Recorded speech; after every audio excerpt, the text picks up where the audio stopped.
For over 30 years, I have held within my memory the origins of these 20 short stories. All are true experiences from my life or first-hand stories from memories of a few people I have known my entire life. Each story delivers a unique message hidden within the coincidences and synchronicities. The irony and even dreams, they reveal the beauty of our inevitable spiritual maturity, contained here in every moment, stage and age of life as we know it. The future is now. I feel that these memories are important. I believe that every person has something in common. We all hold a set of memories that have shaped much of our beliefs in life. Those beliefs play a great role within our future decision making.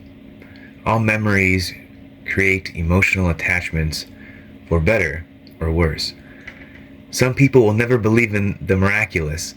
They are resistant to the pattern of coincidences and synchronicities. Perhaps it is the notorious fear that has its hold on so many.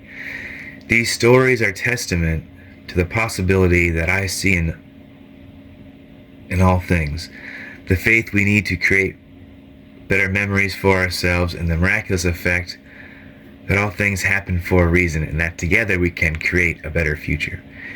If we truly want to find the answers, we first have to confront the questions. There is a world around us which we do not know and cannot see. It is. Once you know what to look for, you will begin to see the clues everywhere. And every moment is a chance to awake and see the truth. Trust yourself and your feelings, and soon enough you too will confront the unsolved, the unknown, and the strange moments of our lives. Soon you too will see it with your own eyes. You will believe it with all your heart. Now come with me. Leave your mind at the door and step inside the Matthyw Myth Memory Vault as we explore my memories of the unexplained. Unexplained Story Number 6. The Ghost of Madison Ave West. Shortly after my grandfather Jerome had passed away, my cousin moved into my grandmother's house with me, and my uncle occupied the third floor. This house had been a mansion to me, 23 rooms and 3.5 bathrooms. I spent most of my weekends there with my cousins. We would play all throughout the house, and the yard was our domain. Soon after he passed away, my grandmother Jean was left 5 months to empty the house and move. It was under foreclosure. This was a bigger task than I realized. The house was huge. My grandparents had collected antiques for years. My grandmother Jean hired an antiques dealer to help her fund the move and transition. On top of this, she took it upon herself to take me in. I would have gone with my father at the time, but he was also in the midst of a move and unsettled for the time being. I also took it upon myself to be a constant presence in my grandmother Jean's life now that she was left alone. I had just gotten out of school and was about to begin winter break. My cousin was also living with us, and this was the best thing. It was something we'd always wanted. We were like brothers. He was my hero. He met me at the bus stop. There was a girl he liked on my bus that he always tried to check out.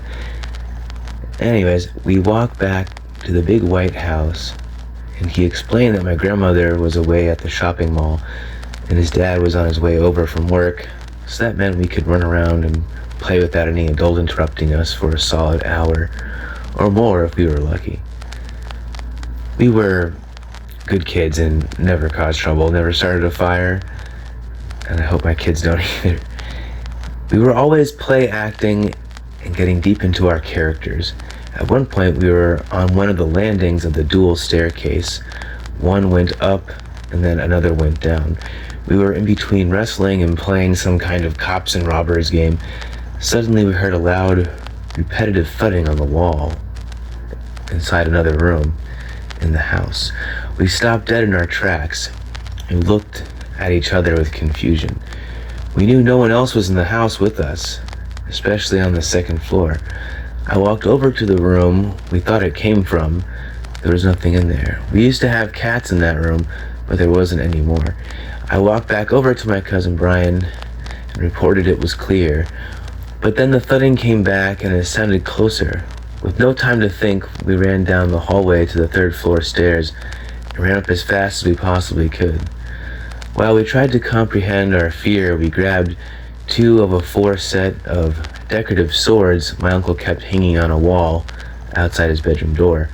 Side note, I still have one of those swords. I used to have 2 of them. One of them broke years ago, and one is still hanging on my wall, actually now above my stairway in my house. And they were medieval swords in style, but much shorter than a real sword. But this time was still cut with stone, and it had a hilt that was very heavy and wrapped in leather. Go down there, Matt, Brian says, with a slight quiver in his voice. No way, you go down. I was shorter, and he gave me a nudge. Looking down, in any effect, I conceded and walked slowly down the stairs without much protest. Now, I'm not sure if it was my imagination or if I really heard a strange, haunting-like tapping. I stopped to listen. Something suddenly tapped the door, and I nearly jumped out of my skin. I ran back up the stairs, and Brian stood there in shock. I didn't have time to explain, but we ran to the window and flung it open. Thank God. His dad, my Uncle Jerry Jr., was down below in the driveway. To this day, I cannot explain how he could not hear us yelling at the top of our lungs. He went along tinkering with his car, totally unaware, as he was always known to do. Well, at least for this first time, he was totally unaware of us, is what I mean. Not that he's a very astute person, and yet that's what was so strange, is that he's someone that you would think would pick up on something so quickly. We were scared as all hell, but decided we should make a break for it. We cocked our arms back, ready to slash any ghost or demon or criminal we saw in our path. We had 3 flights of stairs to run down. We ran down and yelled and screamed and slashing to hopefully scare off whatever was threatening us, and made our way down just as my uncle walked in. At first he was mad at us, thinking we were being crazy with weapons in the house, but we breathlessly explained to him what happened. He said it was weird because he first walked in and said it sounded like we were running up and down the stairs, and he yelled up to us, but we went back out.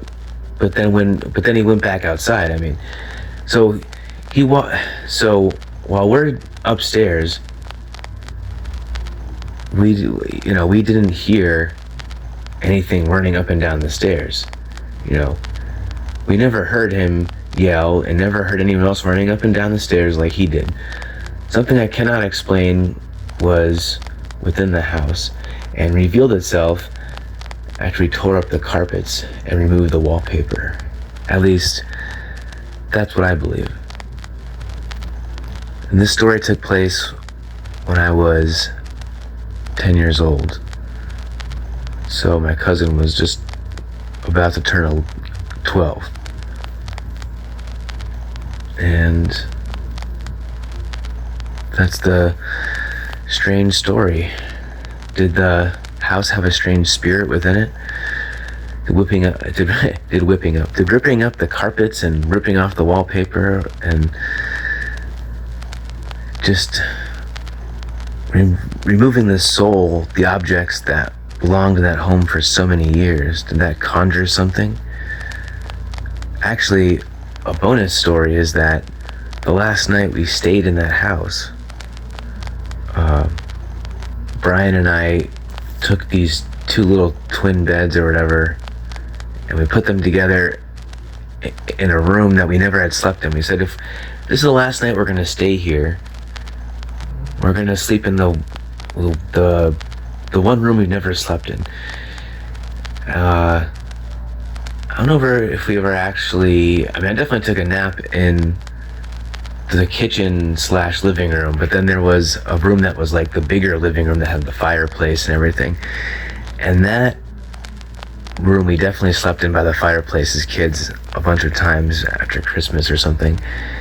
And then upstairs we'd slept in almost every single room except maybe that cat room where we heard the noise coming from originally. That room had well, actually I take that back. So that might have been, I might have still I think there was, I remember when I was really little, that room was set up as a bedroom, but I don't know if I slept in there though. And then there was a library room, but that was also used as a bedroom, and I know I definitely might have slept 1 or 2 nights in there. You know, at different times they would move things and set things up in different rooms and stuff. Because it was such a big house that my grandparents' 5 children, you know, all lived there together at some point, some coming and going with partners and things like that, you know. Maybe if they were, you know, in between getting apartments or something. Well, there's also a lot of the history I don't actually know, but from my experience growing up in that house, I was there a lot as a kid growing up, and I spent a lot of summers there, and if anything, the outside had a very interesting vibe to it. I can remember, to this day, I still have this really a strange fondness for rhododendrons. They had these 2 giant rhododendron trees that, as a kid, you could go in there and it was like, you felt like you were in the jungle in like a shelter, you know, something. And I can remember the only time, there was like one weekend that I remember where I had an imaginary friend, but it wasn't like an imaginary friend where I was pretending there was like something that was invisible, but like somehow telepathically communicating with me. And I know this because it gave me a name, and it was something to the effect of like Zachariah or something with that kind of name. And I've noticed that in my life that there's certain points where someone with the name Zach will appear at strange points in my life, and whenever I meet a new Zach, I know that there's like some new change happening. So I think there's been 3 Zachs, but I'm waiting for a 4th to see this is a really long fucking chapter. Sorry kids. And so anyways, that night my cousin Brian and I, we slept in the dining room. It was the creepiest room in a way. It was like it had these big open windows, and it was actually, incidentally, now that I think about it, where we slept was parallel outside the window of the rhododendrons that were there. So there's something maybe to do with that it wasn't a bay window, but it was maybe it was several windows. I can't remember really exactly at this point, honestly, it was so long ago. But that back of the house, that, you know, it's such a big house that there's so many different parts to the back of the house that they all had like a different vibe to them. I don't know, maybe because I was a kid and it just seemed more intense, but like even my relatives who were adults still say similar things. So, but that night when we were sleeping in that room for the last night we'd ever sleep in that house, there was like one of those swinging doors, and you can, if you push it far enough, it clicks and it will stay open. And for some reason we had the door open, I think just to kind of stuffy, get some airflow.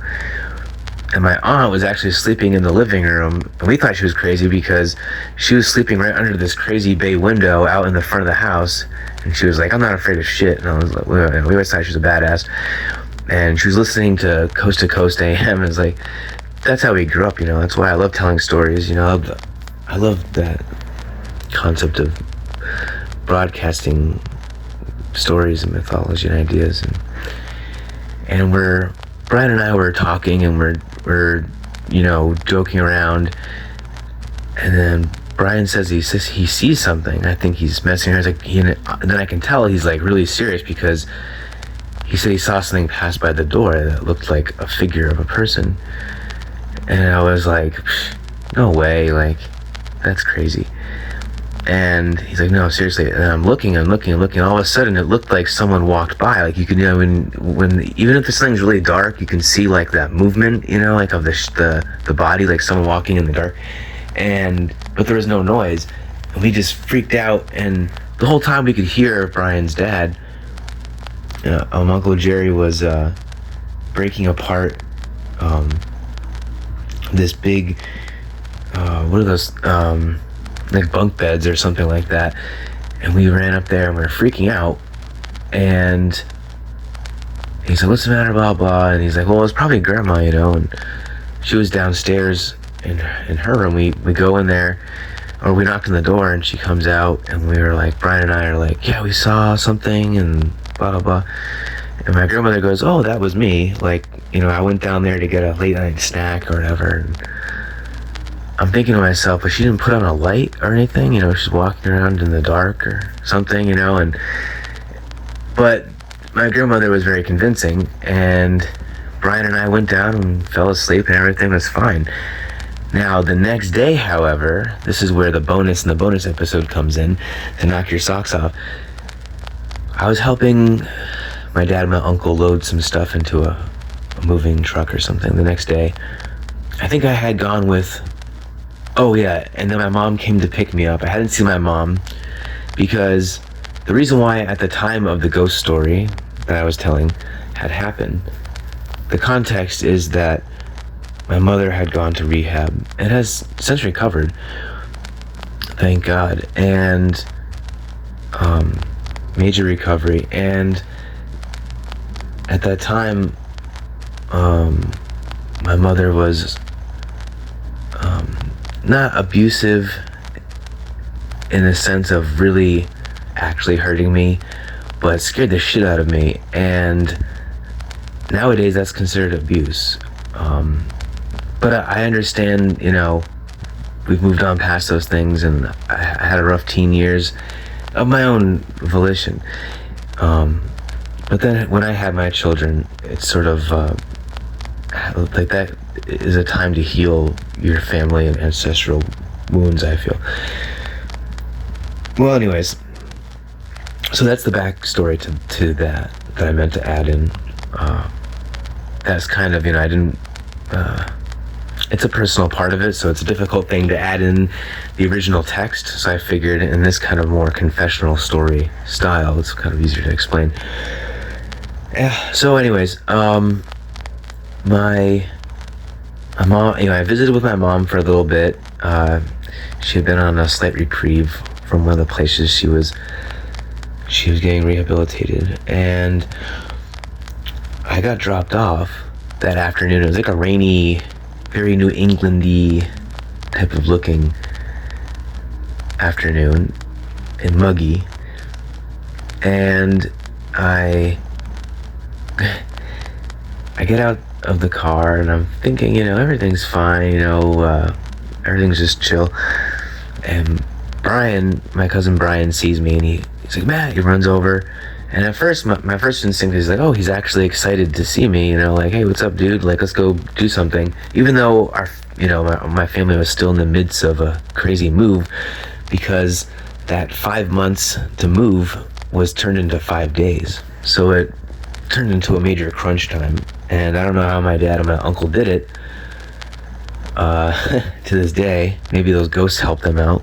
Actually, bonus story, my dad said that when he was last in that basement, that he saw he felt some kind of presence. Okay, back to the original bonus story. So the real kicker of the fact that my cousin Brian and I saw this weird shadow person walking through the doorway in the other room, in the kitchen, when we were in the dining room, and my grandmother told us that that was me getting a late night snack. Well, Brian runs up to me and he goes, do you remember last night, like how grandma said that that was her walking, last night? And I go, yeah. And he goes, well, she admitted to me earlier today that it wasn't her, and she just said that so that we'd go back to bed. And I'll leave you with the unsettling feeling of knowing that, and I'm not upset at my grandmother, because I probably would have done the same thing to my kids, but Obviously it didn't kill us. Who knows what it did to our spirits, but to our souls. But who knows? Maybe it wasn't malevolent. Though the energy my dad got when he was leaving, when he felt that presence in the basement, he said it kind of felt like something was coming out. That could have been his own feeling. Sometimes we interpret things differently than they're actually presented to us. Like they say, someone running up to hug you could look like someone's running up to attack you. But those are the ghost stories in the final days of West Madison Ave. Thank you for listening to Unexplained Stories.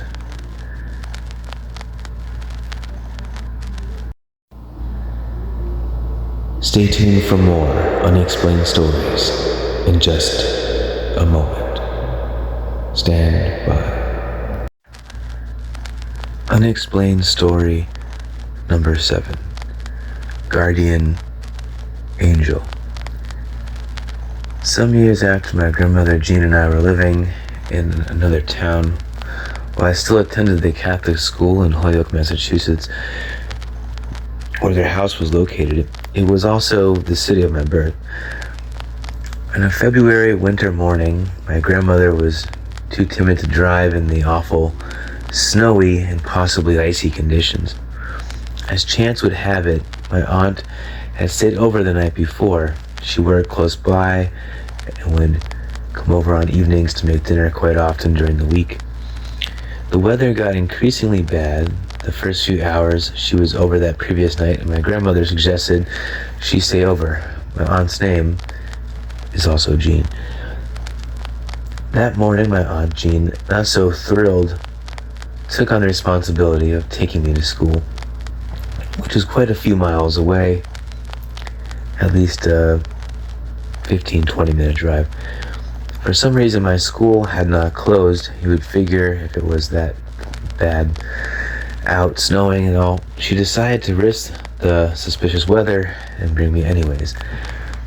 Now, I cannot recall this memory at all. For some reason, out of everything that transpired, I never heard about it or remember talking about it until I was nearly 29 years old. My Aunt Jean and I were going back and forth about old stories from those years. She brought this experience up to me, and I could not, for the life of me, recollect that morning. I do remember a night where it had snowed, and she did have to take me to school randomly, but we were driving, and she was being cautious as ever. We had to travel down a long stretch of highway to get into the city. She told me that on the way, I randomly brought up the topic of guardian angels. Apparently, I said how we talked about them in my religion class that week, and I was trying to reason out the truth about the spiritual belief. I mentioned how my mother's mother, Lillian, had always talked about her Catholic faith extensively and her daily interaction with her guardian angel. Of course, this would always come up whenever I would tell my Meme Lillian to put her seatbelt on. I guess from a very young age, first thing I do is get in the car and say, "Put your seatbelt on." I was one of those kids. But she thanks me now, so what would seem cringe to people these days, I guess, as they call it, right? I remembered being a little kid and getting in her car, putting on our seatbelts, and seeing her hand on the angel pin pressed into the soft interior of the car. She would ask for her angels to be with us on our journey and to be with the other drivers on the road as well. That was my Meme Lillian. She was the only one I knew to do that. I explained all these little concepts going on in my 11-year-old mind and my uncertainty on what to believe. There was always a part of me that in silence I held in reverence. It was not something I found only through church, but also when I practiced martial arts and getting lost in a good book. I knew the great mysteries to solve, and all the arts of our world would take time getting to know and a lifetime to practice. Which is an interesting backstory, considering that some years later I became a spiritual minister. But let's continue with the story. My Aunt Jean explained to me how we chatted some more about typical things. I was not really thinking about the weather conditions or how grateful I was that she was taking the risk to venture out for my benefit. But she seemed to be understanding about my questions about guardian angels. My Aunt Jean dropped me off at school and headed back home. She noticed the precipitation was picking up, and to her dismay, all the cars trailing behind her were speeding up and passing by her at a dangerous speed. What were these lunatics thinking? Without warning, up ahead, she saw half a dozen or more cars spinning out of control. It was total chaos. Some seemed to have hit each other, and the rest continued to spin. She was approaching too fast to stop for fear of her brakes locking up and spinning out as well. Must have hit some serious black ice. My Aunt Jean was in shock as she felt helpless. Then it seemed as though everything went silent around her. She felt a strange calmness, and behind her in the back seat of the car, she could hear a gentle yet masculine voice speak to her. "It'll be all right, Jean. I am here with you." She was able to steal a glance in the rear-view mirror and saw a faint golden shimmering outline of a young man with the classical depiction of the angels with long hair and a robe. He indeed appeared angelic in all ways. The cars out in front and around her appeared to separate and make room for her as she passed through. Not bad on Jean. That was kind of a Moses moment. Later on, she described to me the feeling as though she did not have control but felt safe and protected, as though this visitor of light was guiding the entire situation. After that, she silently acknowledged the moment and became a believer in guardian angels. This is Matthyw Myth, reading to you a few unexplained short stories. Thank you for tuning in. This is Matthyw Myth, signing off.